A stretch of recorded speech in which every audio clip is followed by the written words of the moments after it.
saya Siskana dari 11 TKJE. Di sini saya akan mempresentasikan mengenai jenis-jenis jaringan komputer. Jenis-jenis jaringan. Jaringan komputer atau komputer network adalah kumpulan dari beberapa komputer dan peralatan lainnya yang saling terhubung melalui media transmisi sehingga dapat saling berkomunikasi, berbagi data, dan sumber daya perangkat keras.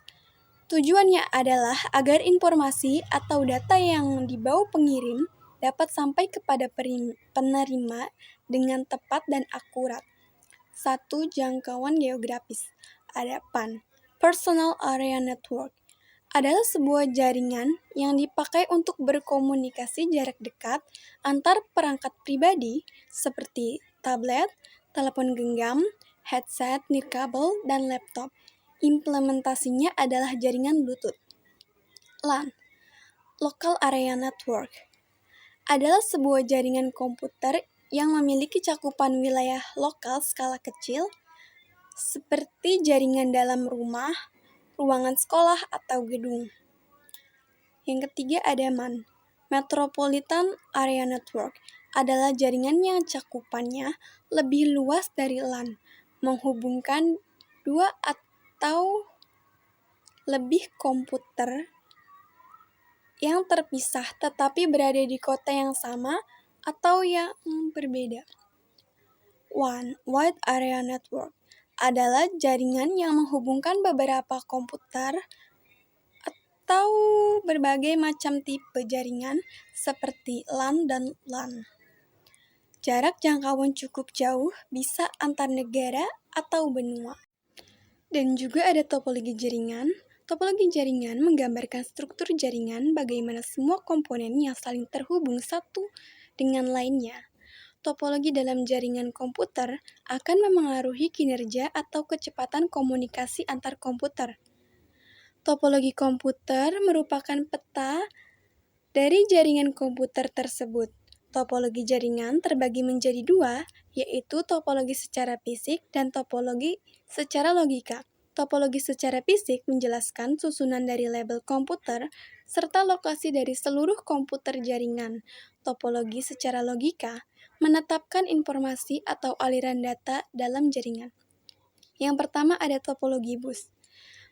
Jaringan yang dibuat secara serial dengan menggunakan kabel tunggal yang terbentang sepanjang jaringan sebagai backbone. Jenis kabel yang digunakan adalah koaksial. Seluruh perangkat pada jaringan dihubungkan menggunakan kabel melalui konektor.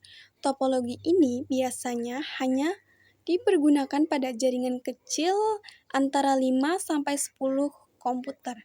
Topologi ini memiliki terminator di setiap unit pada ujung kabel jaringan. Kelebihan topologi bus yang pertama, hemat kabel. Yang dua, memiliki desain yang unik. Yang ketiga, mudah dikembangkan. Yang keempat, kecepatan transfer data relatif cepat untuk jaringan berskala kecil. Dan ada topologi ring. Topologi ini berbentuk seperti cincin atau lingkaran. Kedua bagian ujung terminal pada topologi jaringan ini saling terhubung. Setiap node masing-masing terhubung satu sama lain pada jalur tunggal membentuk satu loop tertutup seperti lingkaran atau bentuk-bentuk lain yang sedemikian. Kabel yang dapat digunakan antara lain UTP, STP, kabel sistem 4 IBM, dan fiber optik dengan konektor RJ45. Dalam komunikasi topologi ini menggunakan protokol media access control jenis token ring. Topologi ring dianggap sebagai juga sistem transmisi data multipoint, di mana setiap node dalam jaringan mampu memulai mentransmisikan data dan forwarding data. Oleh karena itu, setiap node berfungsi sebagai pengirim dan penerima data. Kelebihan topologi ring. Yang pertama, hemat kabel. Yang kedua, penataan kabel lebih sederhana. Yang ketiga, membutuhkan switch.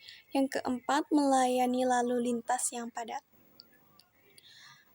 Kekurangan topologi ring. Topologi ini menggunakan switch sebagai node.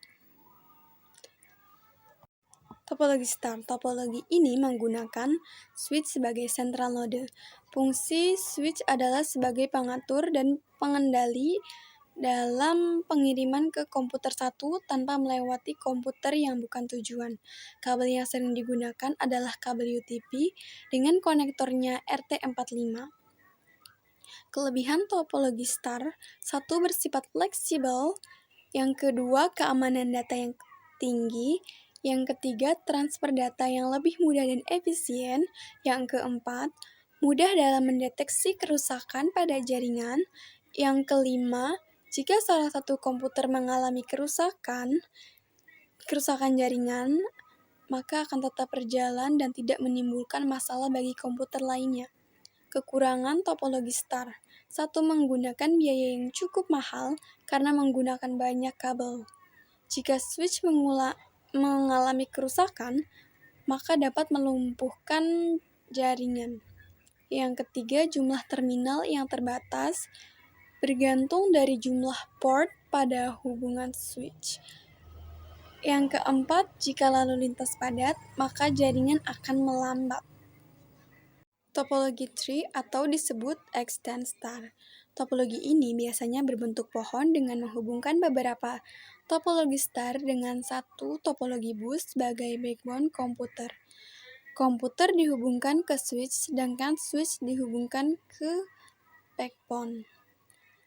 Dan yang terakhir, topologi mesh. Topologi mesh adalah konfigurasi jaringan di mana semua komputer dan perangkat jaringan saling berhubungan. Topologi ini memungkinkan sebagian besar transmisi untuk didistribusikan, bahkan jika salah satu link gagal. Ini adalah topologi yang bisa digunakan dalam jaringan nirkabel. Cukup itu saja. Dengan demikian dapat disimpulkan bahwa jaringan komputer bukan hanya mengubah cara kita berkomunikasi dan bertukar informasi, tetapi juga menciptakan fondasi untuk inovasi akan kemajuan masa depan. Cukup sekian dari saya, mohon maaf atas kekurangannya. Saya akhiri. Wassalamualaikum warahmatullahi wabarakatuh.